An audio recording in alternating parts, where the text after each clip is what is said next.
Sex, money, and power. These are the three fundamental forces that shape human lives.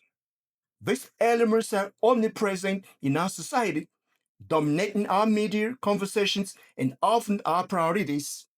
But have we ever stopped to think about the profound impact they have on our existence? The Bible warns us about the dangers of loving money.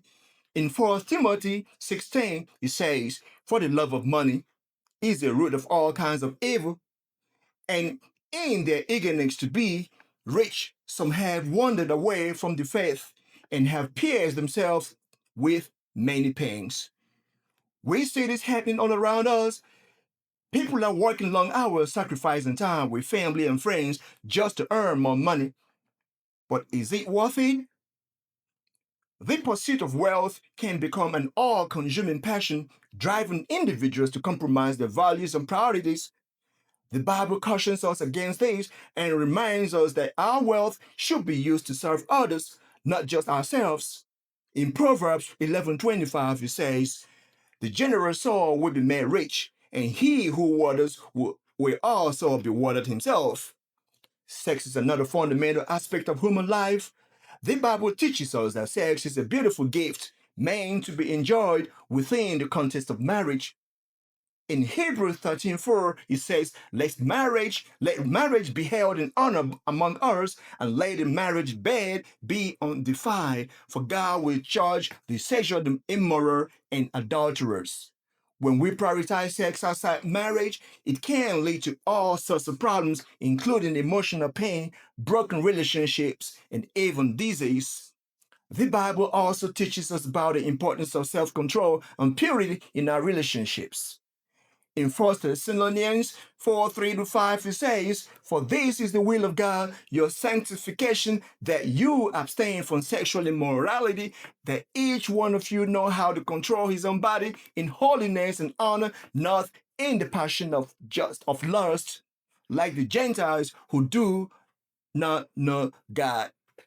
Power is also another fundamental aspect of human life. We all want to feel like we have control over our lives, like we can make a difference in the world. But the Bible teaches us that true power comes from serving others. Just like in Mark 10:45, Jesus says, "For even the Son of Man came not to be served, but to serve and to give his life as a ransom for many." When we use our power, ladies and gentlemen, brothers and sisters, to serve others, we find true fulfillment and purpose. The Bible reminds us that our priorities should be focused on God's kingdom, not on earthly wealth or power. In Matthew 6:33, Jesus says, "But seek first the kingdom of God and his righteousness, and all these things will be added to you." When we seek God's kingdom first, we find out he provides for our needs. We find that we do not have to chase after money, sex, and power. Instead, they become a natural part of living a life that honors him. So what's the solution? How can we avoid letting money, sex, and power consume us? The answer lies in finding a deeper sense of purpose and meaning. When we prioritize our relationship with God, when we seek to follow his will and live according to his principles, we find that money, sex, and power take on a different perspective. We start to see money as a means to an end rather than an end in itself. We use this to provide for ourselves and others, to bless those around us, and to further God's kingdom. We start to see sex as a beautiful gift, a way to express love and commitment in the context of marriage. We prioritize intimacy, vulnerability, and mutual respect rather than just physical gratification. We start to see power as a tool for service rather than the means to dominate others. We use our influence to uplift and empower those around us rather than to manipulate or control them.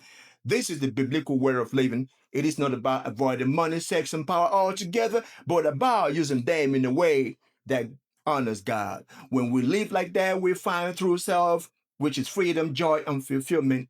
Let's make it a conscious effort to prioritize our relationship with God. Let's seek to follow His will, to live according to His principles, and to use the tools He's given to us to bring glory to His name, to replenish and subdue the world. When we do, we will find that money, sex, and power take on a new perspective, and we will live lives that are truly fulfilling and meaningful. In conclusion, brothers and sisters, let's remember that money, sex, and power are not the ultimate answers to our problems. God is. When we surrender to Him, we find true fulfillment. Let's live for Him and let's use the resources He's given us to rediscover our true nature, which is the nature of God. I thank you all, and may God show us the right way to use sex, money, and power to enlighten and conquer the world rather than being enslaved by them.